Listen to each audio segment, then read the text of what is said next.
Alors aujourd'hui nous allons parler d'un fond de teint, le Revlon Color Stay 24 heures. Je suis en couleur camel. Nous allons faire une revue. Je vais appliquer devant vous ce fond de teint sur tout le visage. Et sincèrement, ce fond de teint, c'est révolution pour les peaux grasses, quoi. J'adore ce fond de teint. Il a une texture assez agréable à travailler, légère, d'une couvrance moyenne à très légère, sachant qu'on peut la modifier en mettant au fur et à mesure, en appliquant plusieurs couches. On peut avoir finir par avoir la couvrance qu'on veut, mais surtout à éviter d'en mettre beaucoup trop, sinon vous risquez d'avoir un effet masque après, ce qu'on n'aime pas trop. Ça dépend après de ce que vous recherchez, hein, sachant que le maquillage, chacun fait ce comme il veut, mais en respectant quand même les règles de l'art. Donc là, je vais appliquer d'abord ma base correctrice de pores de chez Algenist, que je suis en train de tester. Tant que ce sont des produits que j'aime bien.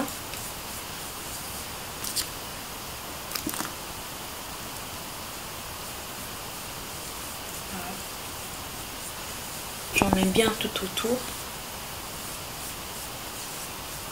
Voilà, c'est vrai que ça laisse une peau assez douce. Ouais. Ça va parfaire mon maquillage de teint. Donc là, je mets tapoter un peu partout le fond de teint, comme ça sur le visage. Et je viens faire réchauffer le tout avec mon kabuki. C'est celui de chez Kiko, le 104 de chez Kiko. Le pinceau qui s'appelle Face. Et je viens le faire tout autour de mon visage. Pour bien appliquer le fond de teint. Ce fond de teint là, sincèrement, je l'adore. Je l'ai découvert il y a quelques temps. J'ai vu pas mal de revues sur internet, mais ça m'avait pas trop attiré plus que ça. Comme vous voyez, il se fond bien. Il amène de l'éclat. Il illumine vraiment le visage. Sachant qu'on peut aussi l'appliquer au doigt. La différence, c'est que tout simplement, en appliquant le fond de teint avec les doigts, la chaleur de notre corps va libérer tous les pigments du fond de teint, donc il va beaucoup plus s'adapter à notre carnation et il va beaucoup se fondre, il va se fondre beaucoup plus facilement.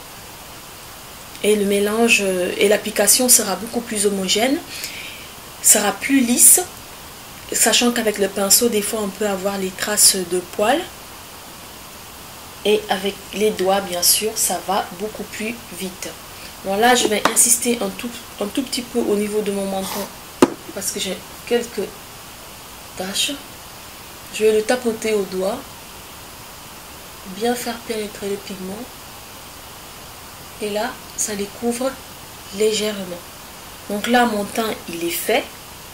Quand je suis vraiment pressée, j'applique juste un fond de teint et voilà quoi, je mets la poudre et j'y vais. Voilà, donc on peut vous dire, moi, tous les fonds de teint, peu importe les fonds de teint que j'ai, je poudre toujours par-dessus. Ça me permet de beaucoup plus matifier mon visage et surtout de pouvoir de ne pas avoir cet effet luisant qu'on peut avoir au niveau du visage. Donc moi, je vais tout simplement appliquer ma poudre Dark de chez MAC, toujours avec le même pinceau kabuki. Je viens presser de l'intérieur vers l'extérieur du visage. Et cette poudre aussi, j'imagine que vous devez la connaître, elle est géniale, elle matifie très très bien. Voilà. En plus, je viens faire des zones circulaires sur tout le visage. Voilà. Donc moi, voilà mon teint que je fais. C'est pas chaque jour que je mets de l'anti-cerne et vouloir couvrir à 100%, faire vraiment le truc parfait. Sans que je suis pas trop une adepte de fond de teint, d'anti-cerne et tout. Donc ce que j'aime bien faire, c'est ce geste que je viens de vous montrer. Et ce fond de teint là, le seul bémol, c'est que c'est pas marqué s'il est comédogène ou pas. Il est juste marqué Combination and Oily Skin. Donc c'est pour les peaux mixtes à grasse. Sincèrement, c'est un super beau fond de teint. Je ne brille pas pendant la journée, je fais pas de retouche, sachant que moi, je me promène pas avec la poudre et le fond de teint. Je me promène juste avec un kabuki, comme ça, avec lequel j'ai eu à appliquer mon fond de teint le matin avant de partir au travail. Je promène tout simplement avec le kabuki pour... des fois, je peux même ne pas l'utiliser. Depuis que j'utilise ce fond de teint, je peux ne pas l'utiliser. Je fais juste des balayages comme ça, où je me promène avec... voilà, là, je n'en ai plus. Les feuilles blanches de chez MAC ou de chez Kiko, pour ce qu'on prend pour presser sur le visage au niveau de la zone T, pour vraiment enlever l'excès de sébum, l'effet gras.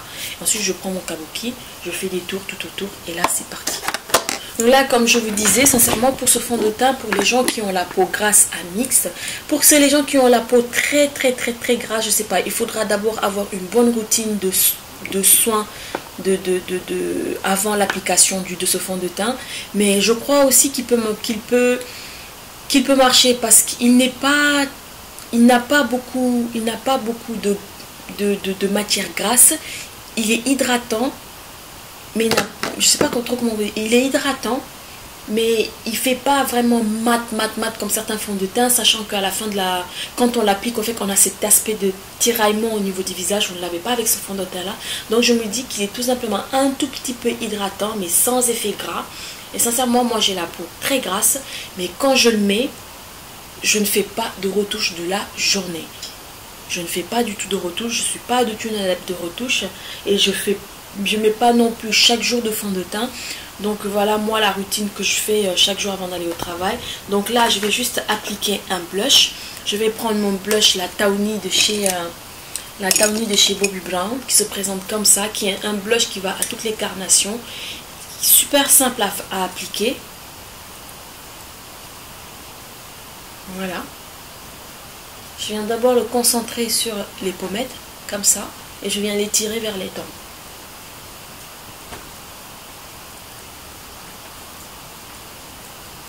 Voilà, moi ce que je fais, et j'applique un mascara. Le mascara que je vais appliquer ici, ce sera la Dior Show en couleur 698, c'est un marron. Voilà, mon maquillage il est simple et rapide, c'est ce que je fais pratiquement tous les jours. J'ai appliqué le blush Tawny comme je vous ai dit tout à l'heure, le mascara Dior Show en couleur marron, et là j'ai sur les lèvres j'ai mis tout simplement le Voluptation numéro 8 de chez le Voluptation numéro 8 de chez Yves Saint Laurent, qui se présente comme ça, qui est un super beau rose rouge à lèvres assez nude. Et voilà ce qu'il donne. Voilà, il est très simple à porter, il est lumineux, il est éclatant, et voilà, il se présente comme sur le bâton, comme ça. Voilà. Plus vous en mettez, plus vous avez de la couvrance en fait avec ce rouge à lèvres Voluptation. J'adore les rouges à lèvres Yves Saint Laurent, déjà ce sont les meilleurs pour moi, et en plus la collection s'agrandit. Je vous ferai bientôt une vidéo là-dessus sur mes rouges à lèvres Yves Saint Laurent, comme ça, pour vous pourrez choisir en magasin, ce sera beaucoup plus facile, ou si vous devez l'acheter sur internet. Voilà, donc c'était tout pour aujourd'hui. Pour vous parler vraiment de ce fond de teint, je dis waouh, c'est un super bon fond de teint pour les peaux grasses. Et sincèrement, vous allez l'adorer, vous allez l'adopter. Moi là, je suis en teinte caramel, la 400 caramel. Je sais qu'elle se présente sur plusieurs formes de packaging, mais je connais pas trop la différence avec les autres packaging, sachant que mon Monoprix, là où je l'ai acheté au boutique Monop, en fait, j'avais pas trouvé les autres. Je sais qu'il y en a d'autres en pot, qu'il y en a un stick. Mais moi, celui qui m'a le plus attiré, c'était ça. De toute façon, c'était le seul que j'avais trouvé là-bas. Et j'ai pas vu de celui dans le pot et tout. Je sais pas, donc je pourrais pas vous dire du tout la différence. Voilà, c'est tout pour aujourd'hui. Je vous fais de gros bisous et je vous dis à très bientôt. Ciao.